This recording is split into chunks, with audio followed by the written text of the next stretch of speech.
धुआं ज़दा आसमान। साल 2045वां। शहर की हवा में सांस लेना मुश्किल था और आसमान हमेशा गहरे भूरे धुएं और गिर्दो गुबार में छुपा रहता था।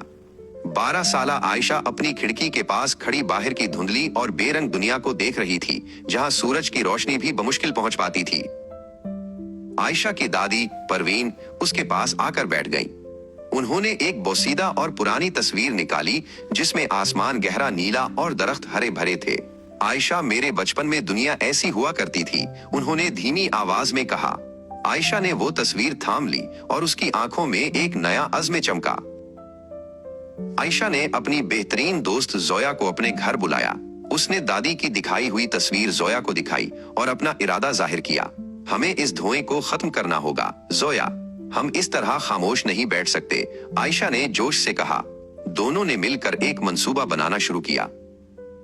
उन्होंने अपने घर के छोटे से सहन में सब्ज मुस्तकबिल क्लब की बुनियाद रखी। आयशा और जोया ने पुराने गुत्तों को काटकर एक खूबसूरत साइन बोर्ड बनाया और उसे दीवार पर आवेजा किया। ये उनकी छोटी सी दुनिया में बड़ी तब्दीली का पहला कदम था।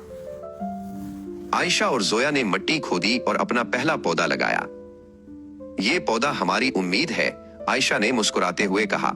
उन्होंने तय किया कि वो न सिर्फ खुद पौधे लगाएंगी बल्कि अपने पड़ोसियों को भी इस मुहिम में शामिल करेंगी।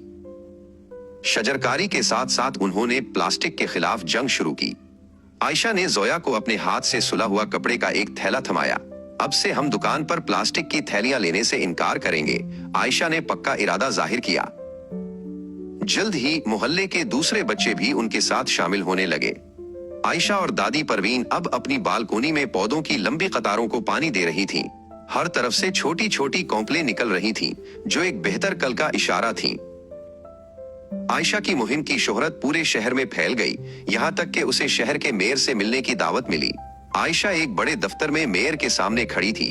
उसका लहजा पुरतमाद था। उसने शहर में फैक्ट्रियां कम करने और मजीद दरख्त लगाने की तजवीज पेश की। हुकूमत ने आयशा की तजावीज पर अमल शुरू कर दिया। जोया और उसका एक और दोस्त बिलाल अब शहर के एक बड़े पार्क में काम कर रहे थे, जहां सैकड़ों नए दरख्त लगाए जा रहे थे। फैक्ट्रियों के धुएं को साफ करने के लिए नए फिल्टर लगाए गए थे।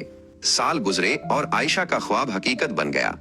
वो और जोया अब एक साफ सुथरे पार्क में खड़ी ऊपर देख रही थीं, जहां आसमान बिल्कुल वैसा ही नीला था जैसा दादी की तस्वीर में था, और मुस्तकबिल अब सब्ज और रोशन था। Subscribe, like and share. Your support means everything, and it helps this channel reach more people.